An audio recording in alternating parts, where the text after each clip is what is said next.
salary advance. Salary advance எங்க right இங்கே இருக்குதா?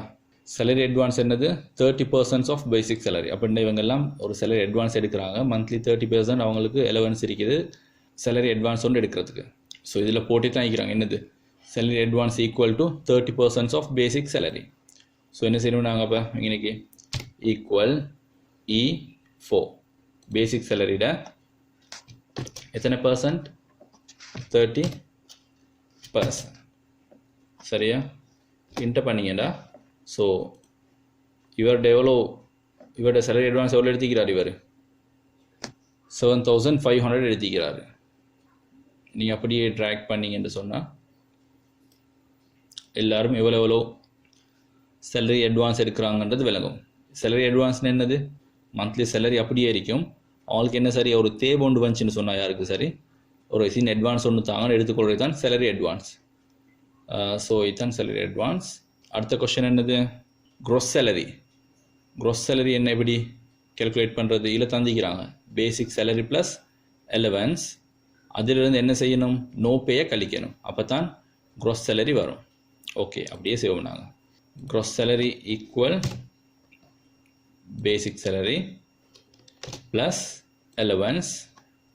ஓகே ப்ராக்கெட் ஓப்பன் பண்ணிக்கோங்க. இன்றைக்கி ப்ராக்கெட்ல எல்லாம் செய்ய பாருங்கள். அதுக்கப்புறம் என்ன செய்யணும்? அதிலிருந்து நோ பேயை கழிக்கணும். நோ பே எங்கேக்குது H4. ஸோ இப்போ இன்டர் பண்ணிங்கன்னா இதோட க்ரோஸ் சேலரி வந்துடும் 26,500. இவருக்கு நோ பே இல்லை. அப்போ 26,500 கம்ப்ளீட் சேலரி அவருக்கு கிடைக்கும். இவங்களோட சேலரி எவ்வளோ? 30,000. அலவன்ஸ் 2,500. அப்போ 32,500. அதிலிருந்து 2,000 போனால் 30,500 வரணும். ஸோ வருதான்னு பார்ப்போம் ஆன்சர். எஸ் வருதுன்னா அப்போ logic is okay. Good. Next EPF equal 10% of the gross salary. So என்னது இந்த EPFன்னு சொல்கிறது? EPF ETF ரெண்டு சிஸ்டம் இருக்குது. இது வந்து எப்படின்னு சொன்னேன்டா, அவங்களோட சேலரியிலேருந்து ஒரு கணக்கு வெட்டுவாங்க. அதே டைமில் அவங்களோட எம்ப்ளாயர்கிட்டருந்து இன்னொரு ஒரு சின்ன அமௌண்ட் ஒன்று வெட்டுவாங்க. ஸோ இது ரெண்டையும் பேங்க்கில் போட்டு வச்சு கொண்டிருப்பாங்க. நீங்கள் எப்போ அந்த ஜாப்லேருந்து குவைட் பண்ணுறீங்களோ அப்படின்னு சொன்னால் அந்த ஜாப்லேருந்து நீங்கள் நிற்கிறீங்களோ அந்த டைமுக்கு உங்களுக்கு இந்த EPF ETF அமௌண்ட் வந்து சேரும். சரியா? ஸோ இது மந்த்லி ஒவ்வொருத்தர சேலரிலையும் நார்மலாக வெட்டுறது. மோஸ்ட்லி கவர்மெண்ட் பர்சன்டே தான் இது வெட்டுறது. பட் இப்போ ப்ரைவேட் ஆர்கனைசேஷன்லேயும் இந்த சிஸ்டம் இருக்குது. இப்போ EPF எவ்வளோ? 10% ஆஃப் த க்ராஸ் சேலரி. எவ்வளோ இவருக்கு க்ராஸ் சேலரி? 26,500. அப்போ எப்படி செய்யணும்? இது நாங்கள் க்ராஸ் சேலரி இன்ட்டு 10%. 10% EPF எவ்வளோ இருக்குது? 2,650. ரைட். ஸோ இது அவ்வளோ பேரும் EPF தான். சரியா? ஸோ நெக்ஸ்ட் கொஸ்டின் என்னது? Total deduction equal EPF plus salary advance. Total deduction அப்படின்னு என்னது? அவரோட க்ரோஸ் சேலரிலேருந்து எவ்வளோ எல்லாம் வெட்டிப்படுது அப்படின்னு பார்த்தேன்னு சொன்னேன்டா. எவ்வளோ வெட்டுறாங்க? இந்த EPF வெட்டுறாங்க. அடுத்து வந்து சேலரி அட்வான்ஸ். ஸோ இவ்வளோ டிடக்ட் பண்ணுறாங்க அவருக்கு. ஈக்குவல் க்ரோஸ் சேலரி, அதுலேருந்து மைனஸ் என்னென்னது மைனஸ் பண்ணணும்? இது அப்படின்னா EPF plus salary advance. Okay இப்போ இன்டர் பண்ணோம்னு சொன்னோம்டா 16,350 ரூபா அவருக்கு மந்த்லி டிடக்ட் பண்ணி தான் வருது. ஸோ இதெல்லாம் மற்ற ஆட்கள்கிட்ட டிடக்ஷன்ஸ். ஸோ அடுத்தது என்னது? Net salary. இப்போ இதெல்லாம் வெட்டிப்பட்டால் அவருக்கு கடைசியில் மந்த்லி ஃபைனலாக எவ்வளோ கிடைக்குதுன்றதை பார்ப்போம். Net salary equal gross salary minus total deduction. Okay net salary equal gross salary, அதிலிருந்து டோட்டல் டிடக்ஷன் எவ்வளோ? அப்போ இந்த லைன் இன்டர் பண்ணோம்டா அவருக்கு மந்த்லி 10,150 தான் போய்ட்டு சேருது. என்ன ரீசன்? அவரோட க்ரோஸ் சேலரி வந்து 26,500. அவரோட EPFக்கு 2,650 ரூபா வெட்டுறாங்க. அது தவிர அவருக்கு 7,500 ரூபா சேலரி அட்வான்ஸ் ஒன்றும் எடுத்துக்கிறாரு. ஸோ இந்த க்ரோஸ் சேலரியிலேருந்து இதை கழிச்சு அவருக்கு மந்த்லி எவ்வளோ கிடைக்குது? 10,150 தான் கிடைக்குது. மற்றவங்களுக்கு இந்த அமௌண்ட் போயிட்டு சேருது. ஸோ நெக்ஸ்ட் கொஸ்டின் என்னது? Okay, give salary increment based on grade. Grade பின்னா 10%, கிரேட் சின்னா 8%. சேலரி இன்க்ரிமெண்ட் அப்படின்னா இது நெக்ஸ்ட் மந்த்தை தான் மீன் பண்ணுறாங்க. அப்படின்னா இந்த ஆட்களுக்கு எல்லாம் சேலரி இன்க்ரிமெண்ட் ஒன்று கொடுங்கன்னு சொல்கிறாங்க. அதுவும் எப்படி? கிரேட் படி.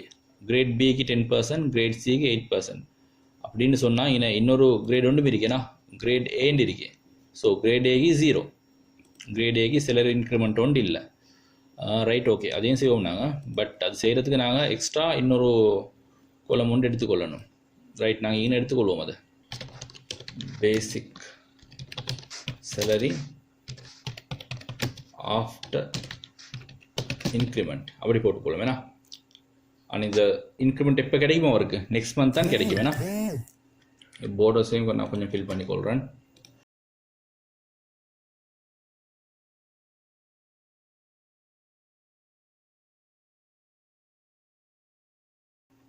Right, okay, right. அடுத்தது இந்த செல்லையும் மெர்ஜ் பண்ணிக்கொள்வோம் நாங்கள். இன்றைக்கி போயிட்டு மெர்ஜன் சென்ட்டை கொடுக்கணும். இப்போ மெர்ஜ் செல்ஸ் கொடுத்தீங்கன்னா ரைட், ரெண்டும் மெர்ஜ் ஆகிடுச்சு. ஸோ அதே மாதிரி தான் இது merge cells. Right, so right, கம்ப்ளீட்டாக மெர்ஜ் ஆகிருக்கு. ஸோ இப்போ பார்ப்போம் பேசிக் சேலரி ஆஃப்டர் இன்க்ரிமெண்ட்டை பார்ப்போம். ஈக்குவல் என்ன சொல்லியிருந்தாங்க அவங்க? கிரேட் பின்னா 10%, கிரேட் சின்னா 8%, இன்க்ரிமெண்ட் ஒன்று கொடுங்கன்னு சொல்லி. ஈக்குவல் அப்போ டெய்லிருந்து இன்க்ரிமெண்ட் கொடுக்குறாங்க. பேசிக் சேலரிலேருந்து தான் இன்க்ரிமெண்ட் கொடுக்குறோம் நாங்கள். எங்கேருந்து கொடுக்கணும்? பேசிக் சேலரிலேருந்து தான் இன்க்ரிமெண்ட் கொடுக்குறது. ஓகே, பேசிக் சேலரி எந்த லைனில் இருக்குது? E4. ஸோ அதுக்கு நம்ம தான் நாங்கள் இஃப் அடிச்சுக்கொள்ளணும். இஃப் கண்டிஷன் லாஜிக்கல் டெஸ்ட் என்னது? E4, sorry not E4, great பார்த்து தான் கொடுக்கணும் ஏன்னா நாங்கள். ஓகே, ஸோ கிரேட்லேருந்து தான் டைப் பண்ணிக்கொள்ளணும். ஸோ நாங்கள் எப்படி கொடுக்கணும்? அதை grade A. So grade B படித்தான் நாங்கள் கொடுக்கணும். So if D4 equal to B, அவருக்கு எவ்வளோ சேலரி இன்க்ரிமெண்ட்? பேசிக் சேலரியில் இருந்து 10% இன்க்ரிமெண்ட். ஸோ எப்படி கிடைக்கணும் அவருக்கு? 25,000 இன்ட்டு 10%. இது ரெண்டையும் ப்ராக்கெட்டில் போடுங்க. ஸோ நாங்கள் இப்போ இன்டர் பண்ணி பார்ப்போம் இப்போ என்ன நடக்குதுன்னு சொல்லி. அப்படி இல்லைண்டா இன்னும் 2 கண்டிஷன் நீக்கி தானே, அதையும் போடுவோம். அதே டைமில் லைக் இந்த D4 ஈக்குவல் டு சீண்டா, லைக் கிரேட் வந்து சீன்னு சொன்னால் if D4 equal to C, அப்போ அவருக்கு எவ்வளோ இன்க்ரிமெண்ட்? 8%. எப்படி 8%? இதில் இருந்து 8%. ஸோ இதையும் ப்ராக்கெட்லேயே போட்டுக்கோங்க. சரி, அப்படி இல்லாட்டி என்னது? ஏயா இருந்தால் 0. ஸோ நாங்கள் ஏயை மென்ஷன் பண்ண தேவையில்லை. வேல்யூ இஃப் ஃபால்ஸ் என்னது? இது ரெண்டுமே இல்லைன்னு சொன்னால் அவருக்கு எவ்வளோ இன்க்ரிமெண்ட்? No increment, 0. அதே டைமில் இன்றைக்கி 2 ப்ராக்கெட்ஸ் இருக்குது. 1 2 இஃப் 2 ரெண்டு இஃப்க்கு 2 ப்ராக்கெட் ஓப்பன் பண்ணிக்கிறோம். ஸோ இன்னும் நீங்கள் 2 க்ளோசிங் ப்ராக்கெட் போட்டிங்கன்னா சரி, இன்டர் பண்ணிங்கன்னா எவ்வளோ வரும்? இன்றைக்கி இவர் ஏ, ஸோ அவருக்கு இன்க்ரிமெண்ட் இல்லை. இவரோட கிரேட் என்னது? ஏ கிரேட். ஸோ அவருக்கு இன்க்ரிமெண்ட் இல்லை. ஸோ அடுத்து இப்போ பி கிரேடுக்கு எவ்வளோ கிடச்சிக்கின்னு சொல்லி, பி கிரேடுக்கு வந்து 3,000 இன்க்ரிமெண்ட் கிடச்சிக்கு. பட் நாங்கள் இன்னைக்கு என்ன போட்டிக்கிறோம்? பேசிக் சேலரி ஆஃப்டர் இன்க்ரிமெண்ட்டுன்னு சொல்லி. ஸோ நாங்கள் இன்னும் என்ன போடணும்னு சொன்னால் இந்த இடத்துல இந்த இருக்கு. ஸோ நான் இன்னைக்கு என்ன செய்யணும்னு சொன்னால் இந்த இடத்துல கண்ட்ரோல் ப்ளஸ், இந்த இடத்துல ப்ளஸ் இந்த பேசிக் சேலரியையும் கூட்டணும். அப்போ தான் பேசிக் சேலரி ப்ளஸ் வந்தால் தான் இன்னைக்கு பேசிக் சேலரி ஆஃப்டர் இன்க்ரிமெண்ட்ரி சரியாக வரும். ஸோ இங்கனையும் அதே மாதிரி தானே, ப்ளஸ் E4. ஸோ இங்கே மட்டும் என்னது? இங்கனையும் ப்ளஸ் E4. ஸோ இப்போ இன்டர் பண்ணுங்கள். By basic salary after increment சரியாக வருது.